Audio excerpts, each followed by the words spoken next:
Hello, my name is Andrew Gough, and I'm going to talk about the extraterrestrial origins of Earth's interterrestrials.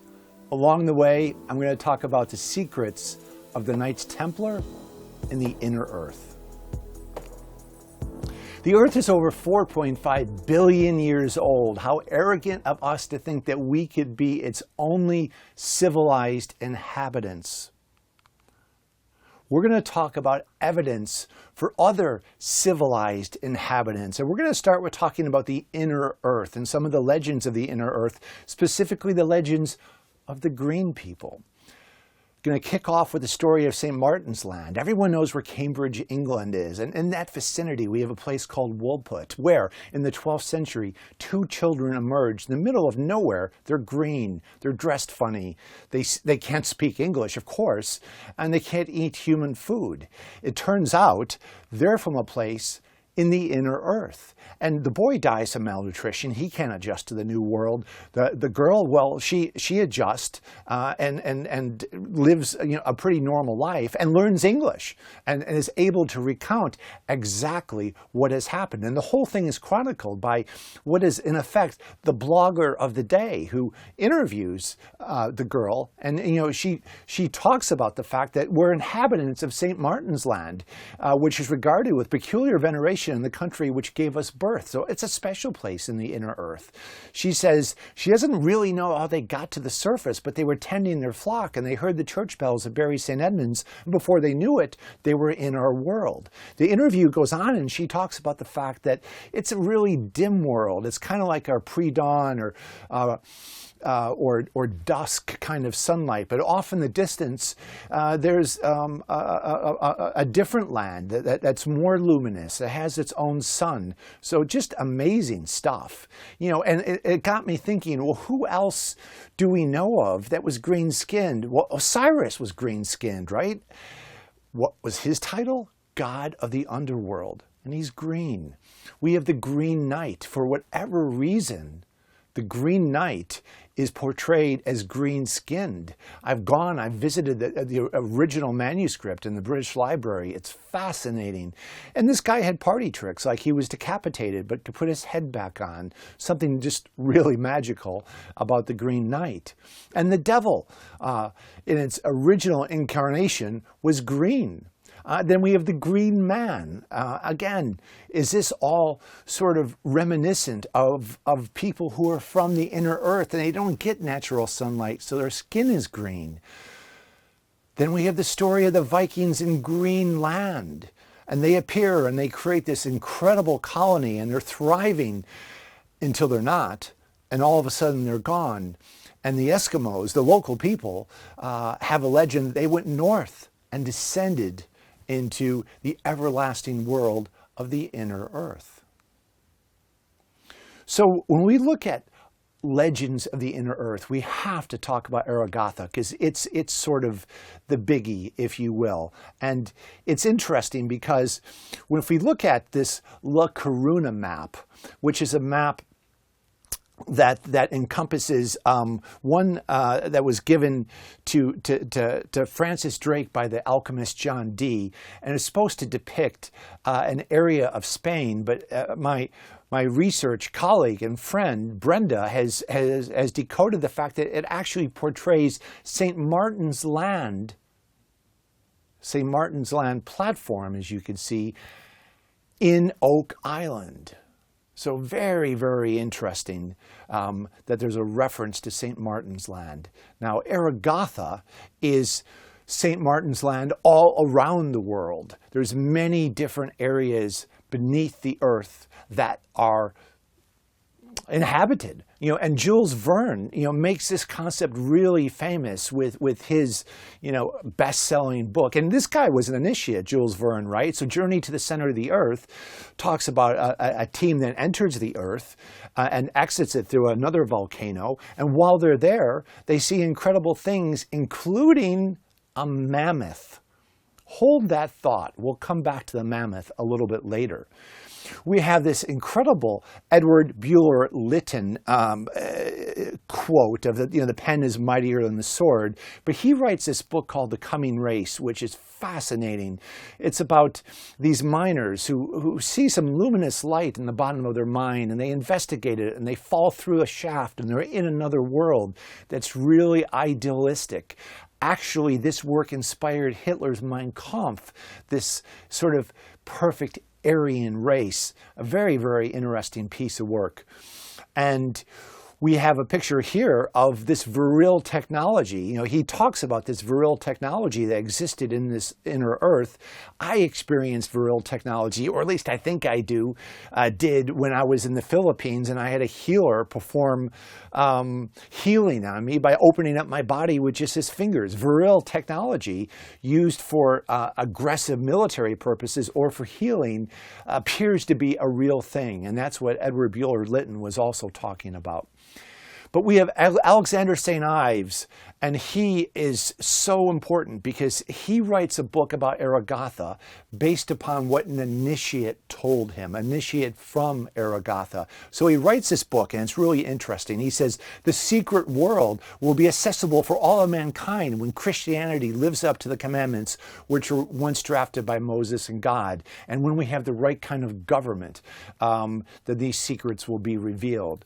Now, he worried a lot that he had revealed too much. So he went out and got every single book back from the bookstores and destroyed them. But one, which Jared Vincent had published. He went on to form the Martinist movement and to be a very important chap in his own right. We have a Polish author who writes about a similar thing with an initiate who said in 1890, the king of the world from the inner earth spoke to the Tibetan lamas and informed them that they would have 50 years of strife and misery. And of course, there were 2 world wars, 71 years of happiness upon 3 great kingdoms, and 18 years followed by the appearance of the Aragathans in 2029. A lot of talk about what's going to happen in 2029, 2030. A lot of different sources pointing us towards that era.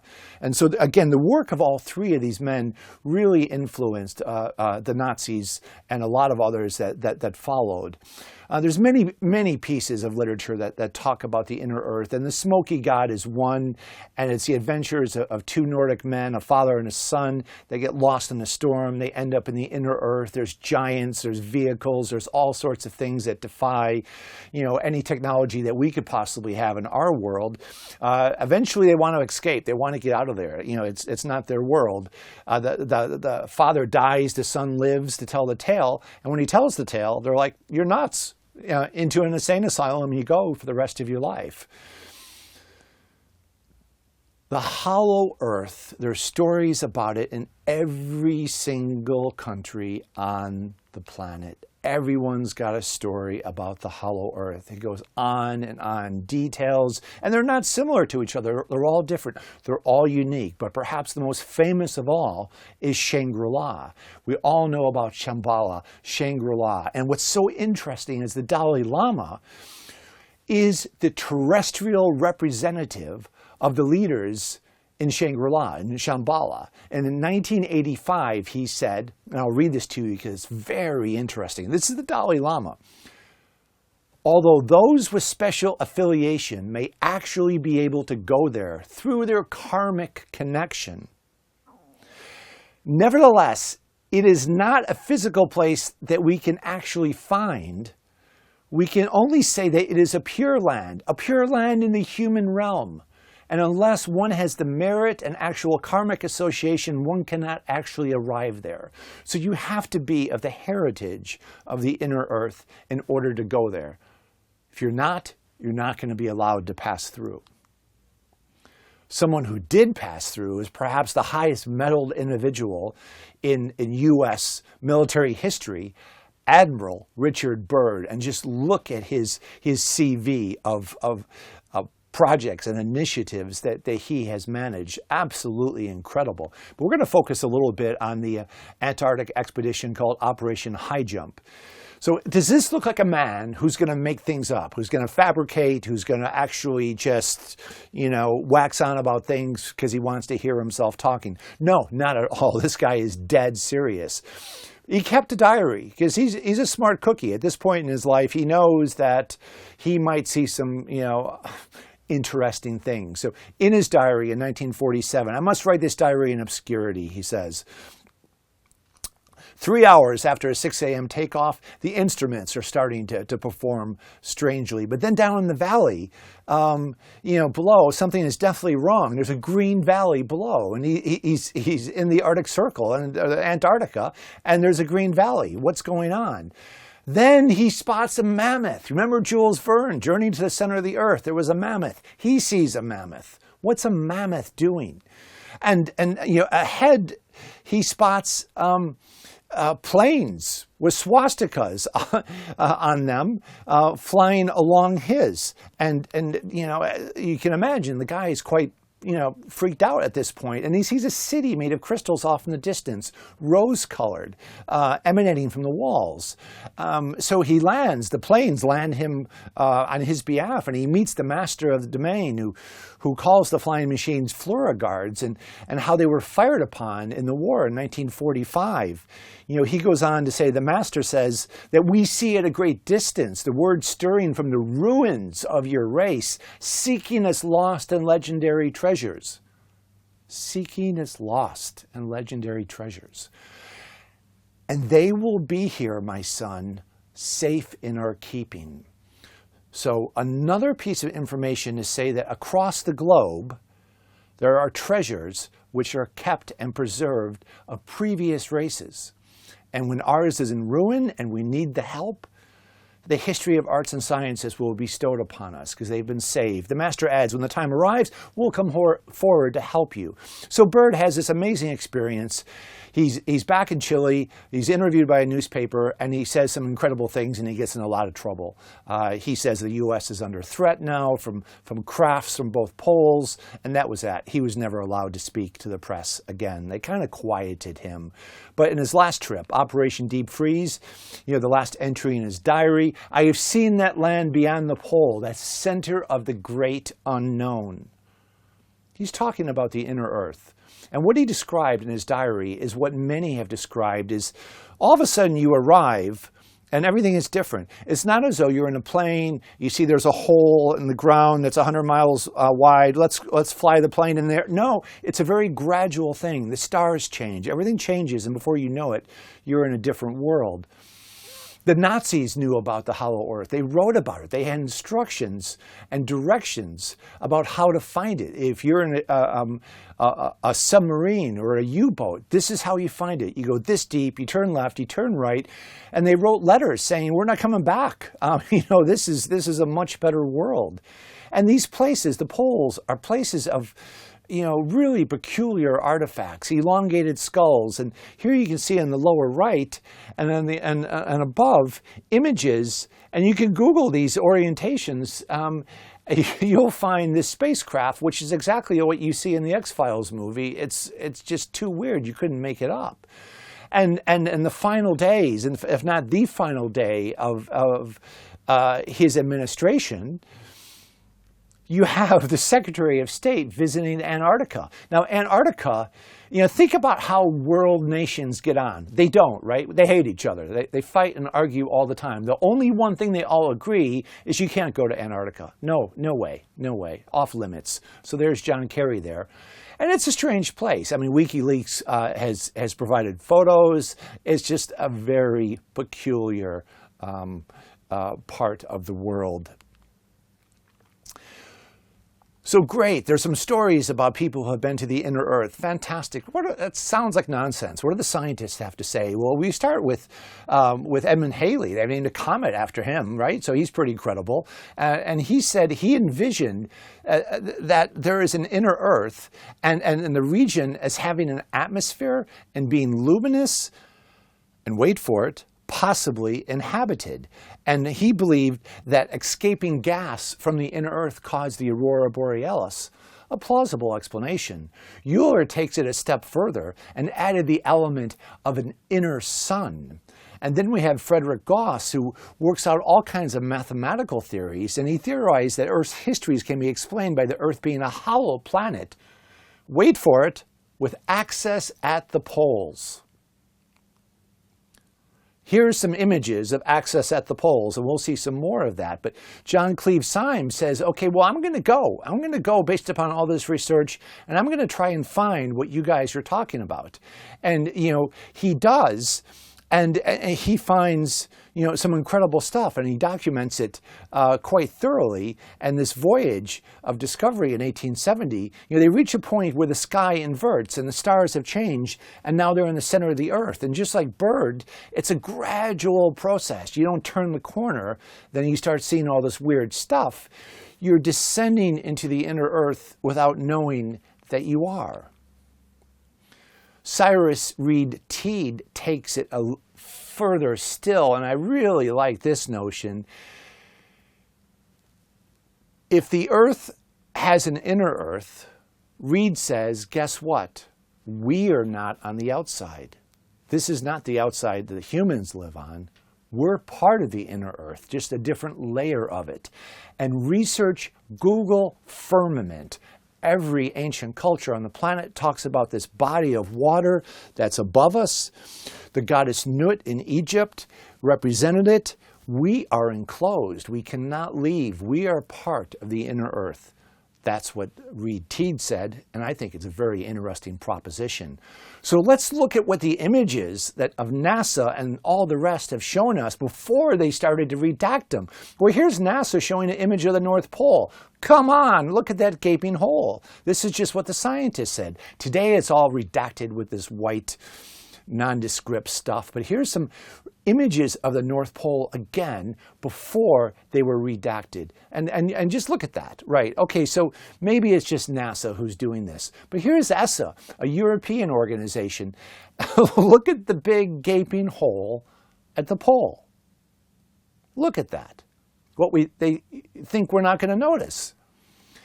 And the Russians in Mir, look at their image, again, showing a gaping hole at the pole. And if you look at Saturn, and if you believe these amazing photos of Saturn, and I don't believe they're real whatsoever, but look at the pole. It's this like hexagon image. The pole is different from all other aspects of the surface of the planets, and Brian Moore in England, he talks about, why don't we see life on other planets? We're flying by with cameras. Could it be that the life is inside the Earth? You couldn't sustain life on the very outer surface, could you, with all the comets and various things coming and impacting your world? It's an interesting thought. I did a documentary on the Russian borehole, the Kola borehole. It's amazing. It goes 8 miles into the Earth. It's the deepest hole. It took 20 years to make. And they found fossils. They found fossils 8 miles down. How can that be? We now know there's more bodies of water in the Earth than there is in the oceans on top of it. It's just incredible. So what I am involved with a colleague of mine, Klaus Dana, is Project Restoration. It's unearthing the treasure of all ages now. And let's go back to Alexander St. Ives for a moment and his incredible book that was written really by an initiate from the inner Earth. So he says the following: the reader should picture in his mind a colossal chessboard that extends across the Earth's surface to cover almost every region of the globe. Okay, so picture that chessboard. For many centuries, the archives have occupied for thousands of miles. They spend years carving stone tablets, so you have a common language to represent what has transpired for many tens of thousands of years. In fact, 56 centuries worth of arts and sciences and technologies have been preserved and written in a new common language in stone. The libraries of the earlier cycles are to be found beneath the seas that have been swallowed up by these ancient continents. And all the splendors of humanity's time on Earth can be found in each square of the chessboard. When the day, again, this preaching about when Europe gets its act together politically and spiritually, then this information will come forward. I believe it might be some sort of reference to the fact that we've been governed by a satanic elite for thousands of years, and we are now defeating them. And when they're defeated, we can access this information that has been held from us. Held from us because we shouldn't have it, or it would revolutionize how we think of the human race. But until then, woe to the curious and the careless who tends to endeavor to scour the earth. That's me, as you'll see in a moment. With its dreadful weight, the stone door that seals each of these squares, lacking any kind of keyhole, will fall shut upon him, never to be opened again. In vain, before realizing his terrible fate, if you found this chamber, right, which we're digging for, and you find all the cosmic books, fantastic. So Project Restoration, the concluding thoughts as we look for these chambers of the inner earth of antiquity. Who has seen the movie The Mummy from Tom Cruise starred in? It's a pretty good film. Starts out in Egypt, ends up in London. But they talk about the crosstown rail, which is so interesting because why would you talk about the crosstown rail? It's a real project, the crosstown rail, to extend the train system around London to the outskirts of the country. And it's been delayed for years. And my contacts tell me it's delayed because they're looking for the chambers. They can't find the chambers. They need some of the things that are buried in the inner earth. So what happens in the Tom Cruise movie? During the construction of the crosstown rail, they find an underground Knights Templar chamber. You couldn't make it up. Truth is stranger than fiction. Thank you very much. I'll continue to report on the progress of Project Restoration, and I hope that you look at the possibility of an inner earth in a new light. Thank you again.